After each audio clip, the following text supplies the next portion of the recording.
Hello ladies and gents, welcome back to the channel. Today I've got another instalment in the series I started a couple of months ago, retro gaming machines. And today we're going to take a look at the Sega Saturn. Now previously I've done two machines in one video, but I'm just going to concentrate on the Saturn today because I've got quite a few games to show you for it, and that's going to take a bit of time.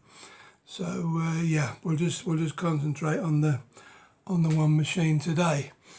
Right, now this is the machine in question. I'll give you a look at it there.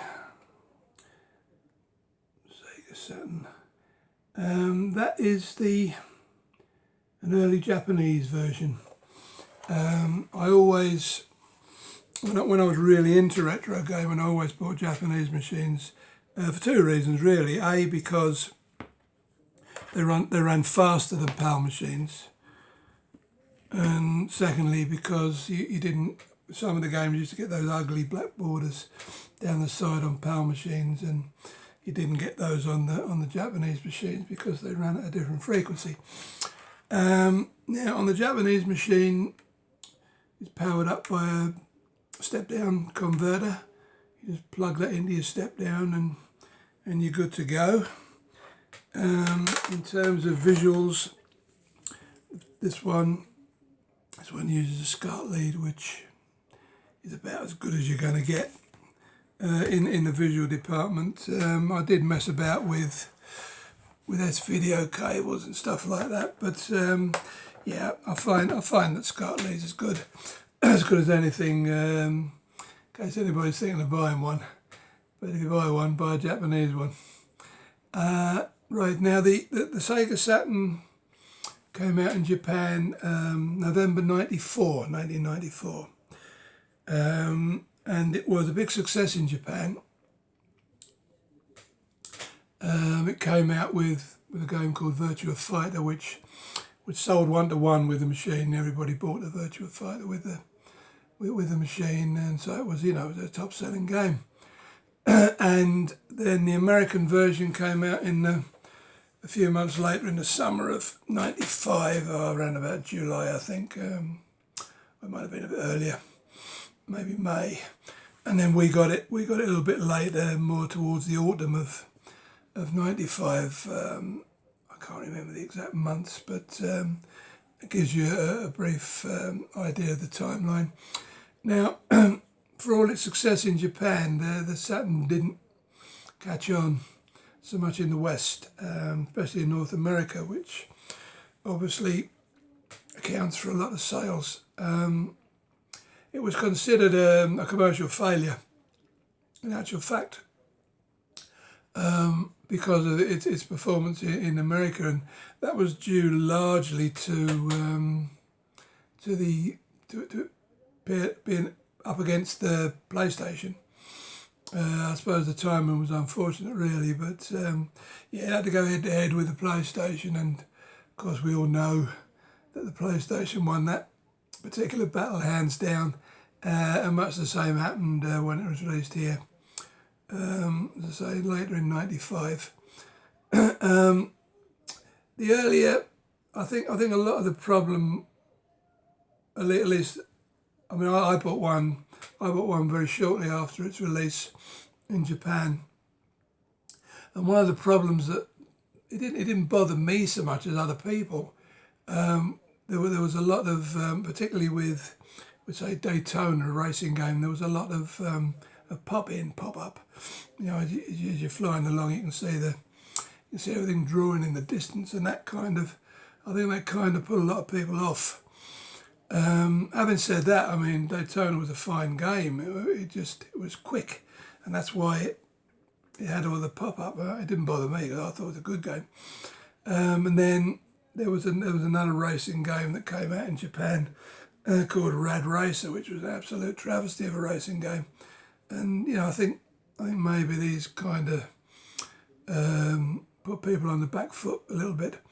But it's got a very popular following now, the Saturn. A lot of people swear by it.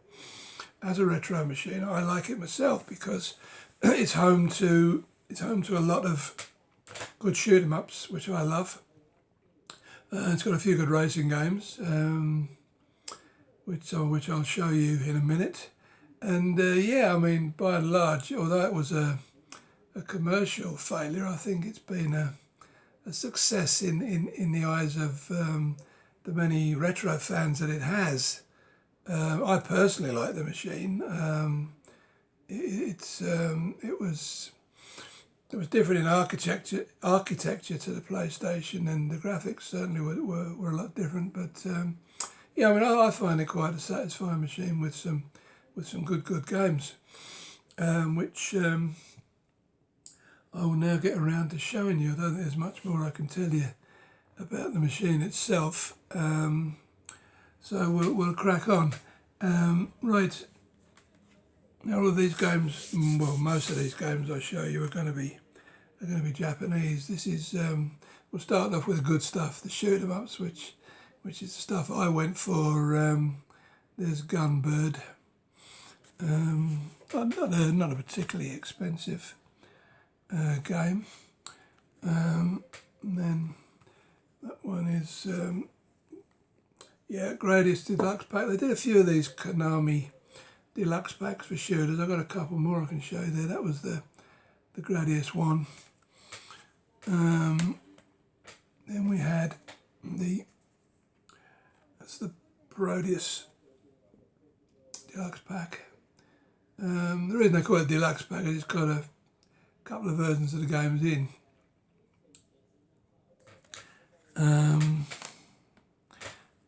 And they also did one for Twin B, which is, you know, one of my favourite shooters at the time. And it had a good game mechanic with it. If anybody's seen it, you know, with the bells, hit the bells for different power-ups and points and what have you. And yeah, good game. Enjoyed it. And then there was the that's all for the deluxe packs. That was another Proteus game that came out called Sexy Proteus. I don't think too many people would be familiar with it. I've never seen it in the arcades, for instance.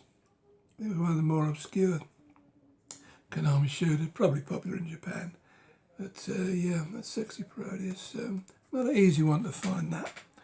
I mean, none of these shooters are particularly, for the Saturn, are particularly easy to find. There are a couple of exceptions, but you know, most of them will set you back, I don't know, 30, 40 quid plus. And when I say plus, the plus goes into the hundreds, you know, and I've got a couple that'll cost you maybe 300 quid each.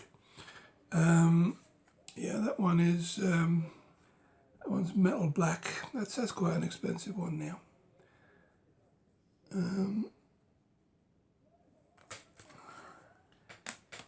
And we have which one is this? The Thunder Force Gold Pack 1. I'm not sure. This one does Thunder Force and Thunder Force 3. Yeah. These are quite scarce now, the Thunder Force games. Well, scarce at a decent price anyway. And this is Thunder Force AC, which was the arcade version, and Thunder Force 4. That was in the pack 2, Gold Pack 2.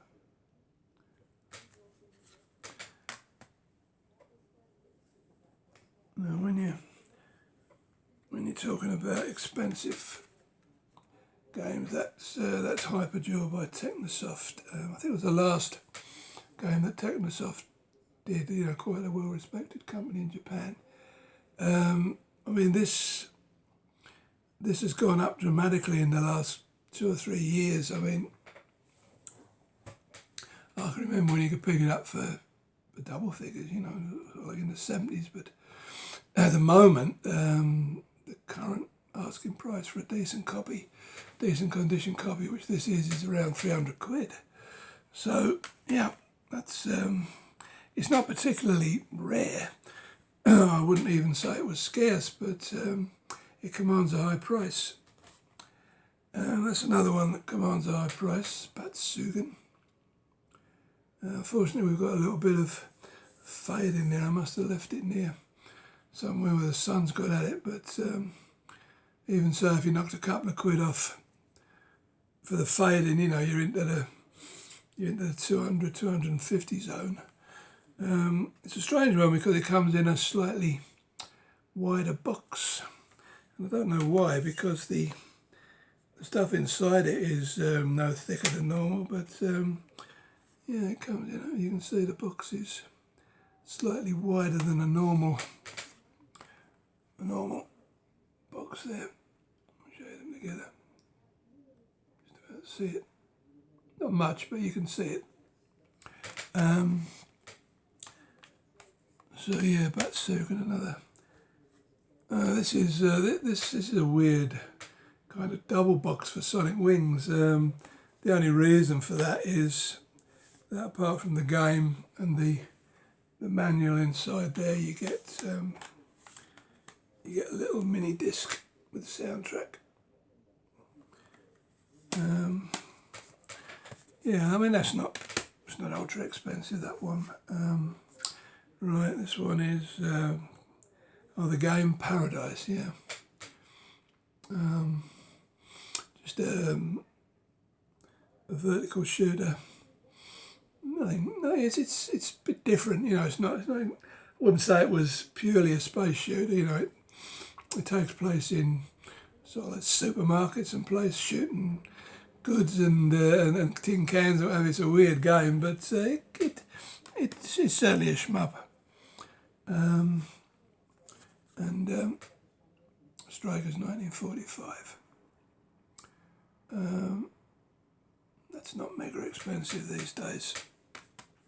Another vertical layer section. That's probably one of the cheaper Jap shoot 'em ups. It's you can get that for about 20 quid. You know, it's well worth it really. Then we have Darius. I don't know which version of Darius this is. Darius Gaiden. It's one of the later Darius is with the big bosses. Yeah, then again, it's not mega expensive. This is a strange one. This is translates as Kyo Flying Squadron, I believe. Excuse me. And it's strange in as much as the scores, the figures are in Japanese, so it's hard to find what your score is. But I say the idea of these games is to get the end, really, get the last boss and beat him. So maybe the score doesn't matter so much. But yeah, that's not a cheap shmup by any stretch of the imagination, as opposed to Space Harrier, which is an into the screen shooter.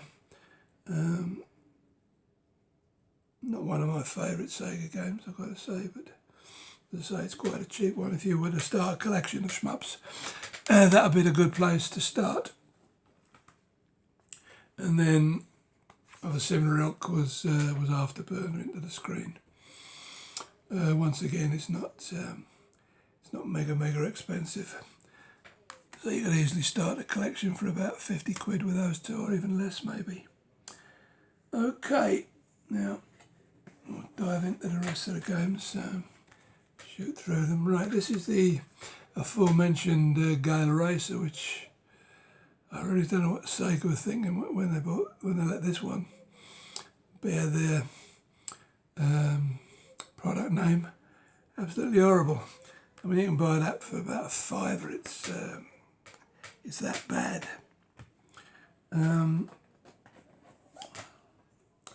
Race driving. That's another fairly cheap one. 3D. It's a very slow arcade game, that one. Never was one of my favourites. Now then, this is the game that, you know, after the troubles with the pop-up in Daytona, this was the game that made everybody sit up and take notice, Sega Rally. excellent version.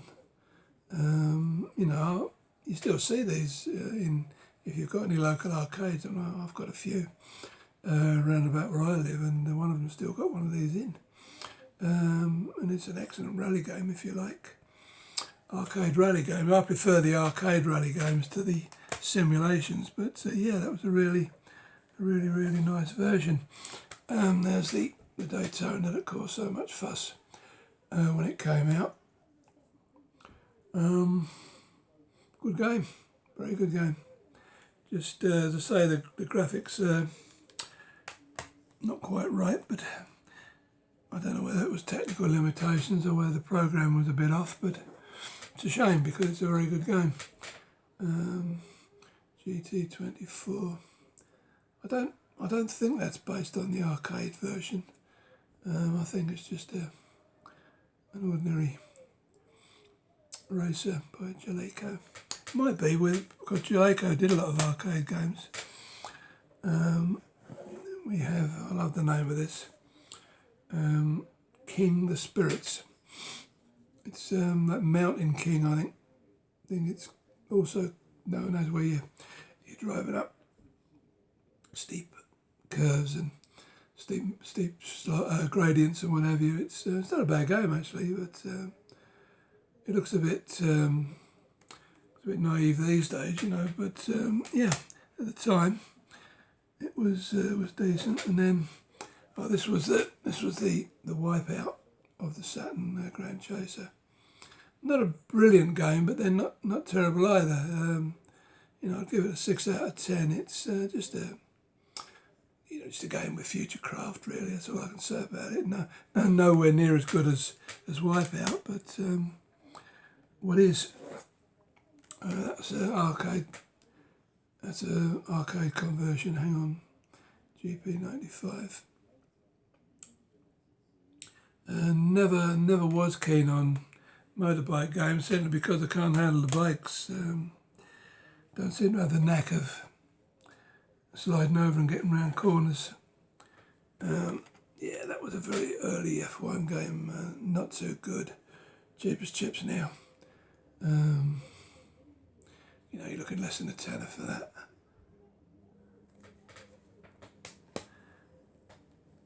What do we have here? Right, we move on to the beat 'em ups, Vampire Hunter. There were a lot of beat 'em ups that came out.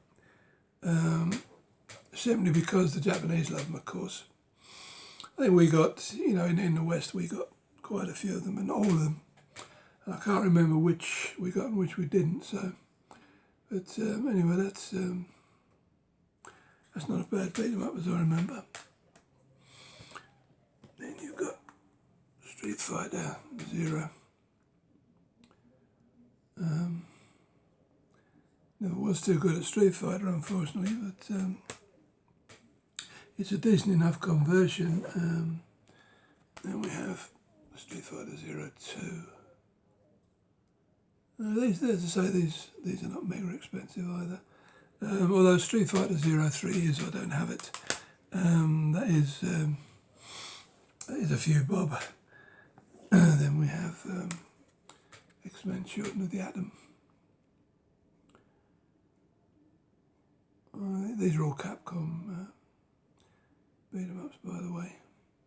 Famous for their fighting games and very popular in Japan.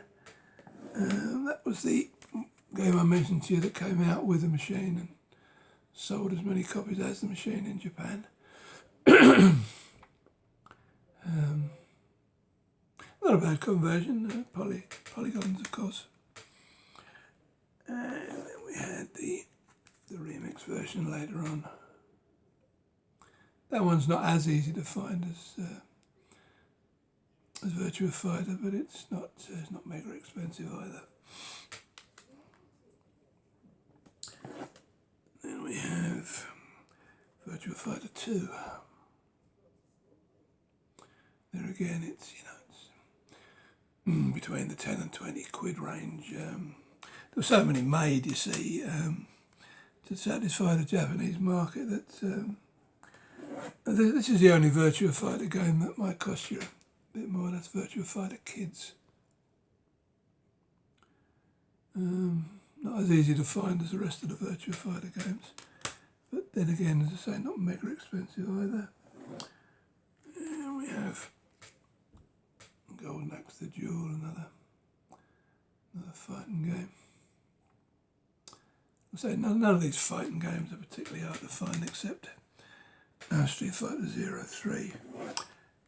This one is rather more expensive. Astra Superstars. You know, you're crawling up towards your 60, 70 quid. I mean, that might be out of date by now. Games that tend to go up rapidly tend to keep increasing in price, so it might even be three figures. I don't know. I don't keep tabs particularly on Japanese Saturn games at the moment. This is a long title, Outlaws of the Lost Dynasty. Another fighter. Not so expensive. And Funsaki, they call this one. There again, quite easy to find. It's an average beat 'em up. Oh, probably one of the worst beat 'em ups ever. What do they call it? Oh, it's such a long title. It's called Street Fighter Real Battle on Film, starring Kylie Minogue and the muscles from Brussels. Van Damme. What a pile. If you don't mind my saying so. Terrible game, terrible. As opposed to these two. Yeah, Virtua Cop. So these are arcade conversions again. So you use a plastic gun to play them. Unfortunately, you know, you can't use them unless you've got an old-fashioned telly. I don't know if they've brought anything in where you can use light guns on modern tellies. I'll probably get round to it, but it's a shame because they're very playable. Virtua Cop games, 1 and 2. Oops, let's try it the right way around there. There you go, Virtua Cop 2. And this one is Wing Arms, which, I don't know, looks like some sort of shooter. Never played it. I know it's cheap.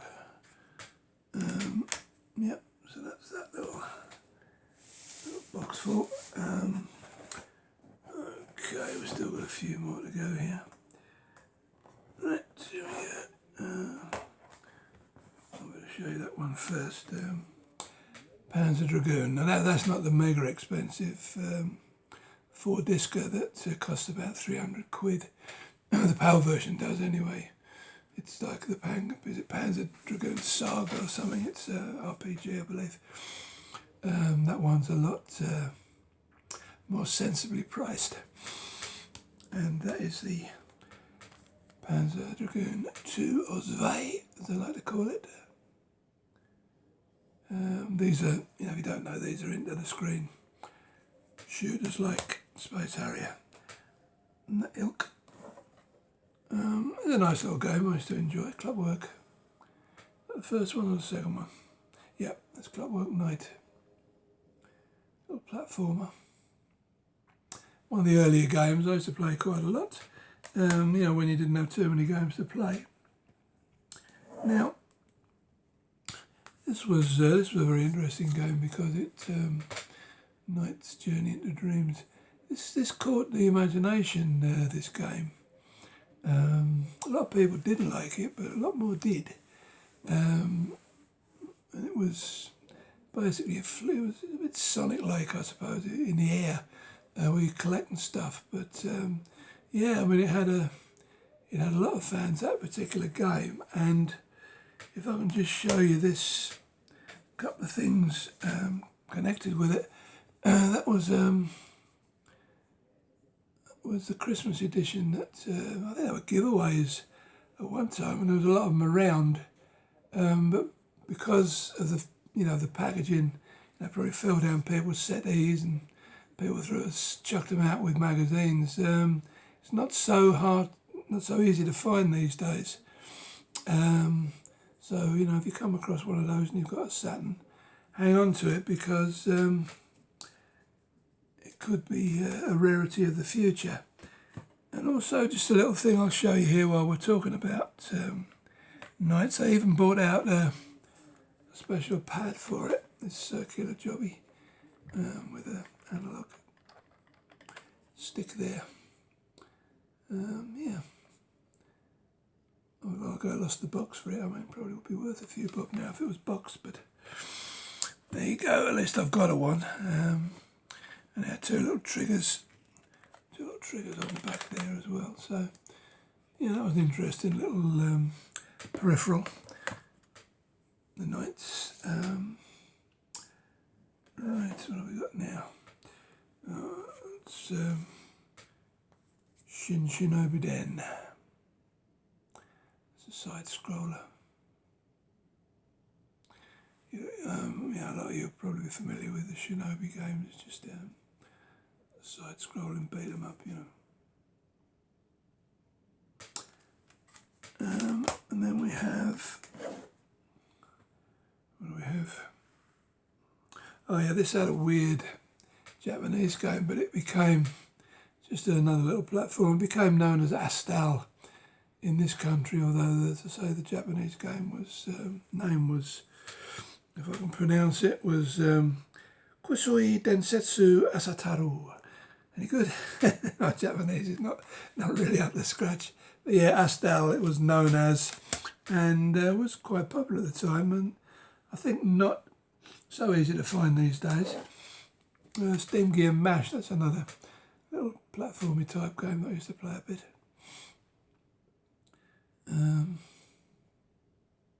One of the earlier games, not bad at all. And right now we come on to some of the really cheap stuff. That's the Greatest Nine Baseball. I mean, all of this stuff, if you look on eBay, you'll pick any of these up from between £5 and a tenner. Victory Goal, 98. We have Victory Goal, International Victory Goal apparently. So that will be just the same as Victory Goal with international teams.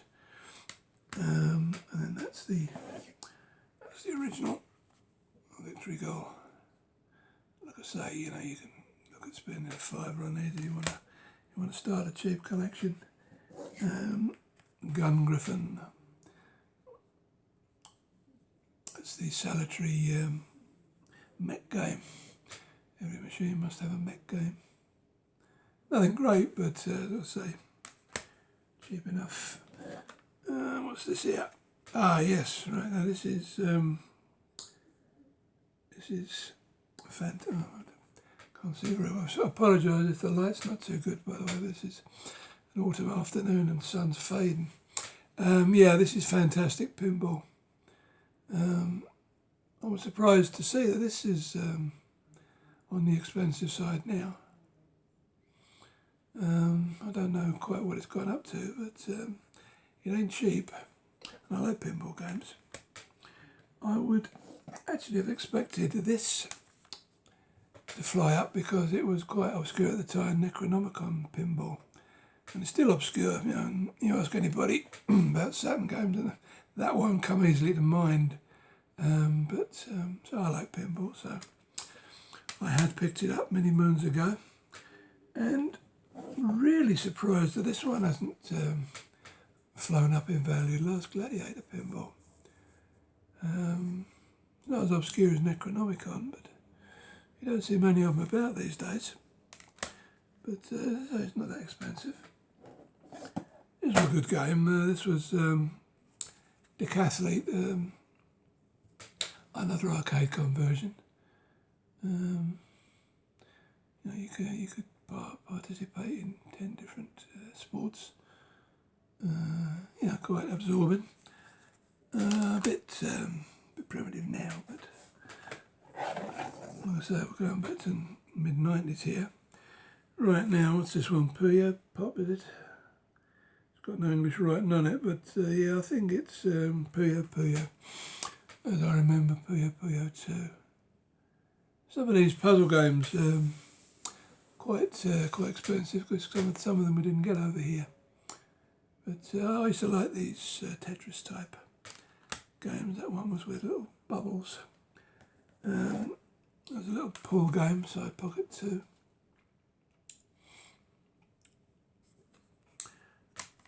Just pool, so not much I can tell you about it. Oh, another cheapie, Hat Trick Hero. That was another arcade version. Hat Trick Hero S, whatever the S stands for. Right, what have we got here? Oh yeah, well, I don't know what that's doing at the back here, but it's not a fighting game. Fighting Vipers. Not the greatest, but nevertheless a fighting game. Yeah, this is one you won't see around too often. Magical Drop 2, similar to the Puyo, just a puzzle Tetris type of game. As I say, it's not particularly easy to find, but not particularly expensive either. When I say not particularly expensive, you're probably looking at 40, 50 quid. Yeah, one of my favourite racing games of the past, Outrun. Not sure about this one. I haven't done any research on this one. No idea what it commands these days, but if it's anything like the other Sega arcade conversions, it won't be that expensive. But nevertheless, a good game. Right, we come to the last couple. Right, Tato. That's Chase HQ Plus. There again, I've no idea what that would set you back if you wanted to purchase it. And we have good old Tetris Plus. Not much I can tell you about that. Everybody knows Tetris. And last of the Japanese games is this one, Baku Baku Animal. It's another puzzle game, another one that falls into the 40-50 range, I think. Depends whether you like those sort of games or not. So that's it for my collection of Japanese games. Now, just a couple of little things to show you before we go. These are American versions of Saturn games. As you can see, they're a lot more bulky than their Japanese counterparts, which fit nicely on the shelf. These are horribly big. I don't know why. Whether it was to beat out all the other shelf space. But yeah, that was that. I'll pick this one up as well. That's the Virtua Racing, another arcade conversion. And here's a couple of examples of PAL versions. That's your Daytona. The only reason I've got that is because it's slightly different to the Japanese version, and I'm a fan of the game. Again, I don't know why, and why these boxes were so huge. I mean, the manuals were epic, pretty big.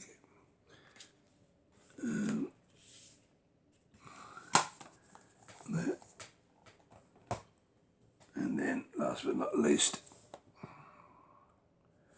looks like a French version, judging by the. But it plays on PAL machines anyway. That's your Ultimate Mortal Kombat, your PAL version. So yeah, I mean that's it for the games, folks. As I say, it's a machine that I quite like, and I'm just going to show you one last thing before we go. Believe it or not, that is probably the rarest thing I'm going to show you today in connection with the Saturn. As I showed you what you saw when I showed you the Saturn, it's got a little cartridge slot in the back, and that was for expansion cartridge for some of the beat 'em ups, and this goes into that expansion cartridge now. The Saturn, the purpose of this is the Saturn was region locked, so you could only play obviously Japanese games on it. But this got around the problem. There were other ways to get around the problem. I mean, in the earlier days, people used to circumvent the. They used to not only play foreign English games on a Jap machine, they also used to play pirate copies, and you had to do some jiggery pokery with the drive while it was. You used to read in the Japanese game, and then you used to whip the Japanese disc out at a certain point, the right point, and then whip your copy or whatever in, or your English version in, but you would risk knacking your laser, so it wasn't anything that I was particularly keen to do. But what this does is you put it in, boot up your machine with a Japanese game in, and it does the boot sequence to let you know that it's a Japanese game, then it stops the disc.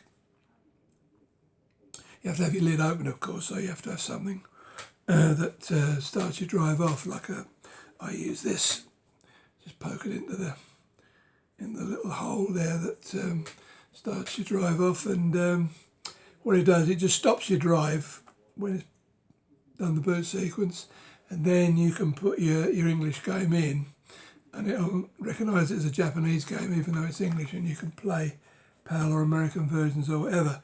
Like I say, it does have other nefarious purposes which I'm not going to go into, but these are very, very, very hard to find. Believe me, I've looked, and you don't see them around very often. So, you could possibly say that's the rarest thing I've got in connection with this machine. And I just thought I'd show it to you as a little oddity. So there we have it, folks. That's the Jap Saturn for you. Now, next time up, I won't be doing pickups for this month because I picked up a load of stuff, as you know, the previous 2 months, and sort of run out of cash with Christmas coming up and run out of games really to buy. So I won't be doing another pickups till probably after Christmas, but I've got a few Christmas presents rolling in. So next time, who knows? But anyway, thanks for your support, and whatever it is next time, please be here because I'm sure I can find something interesting for you. And until then, cheery bye.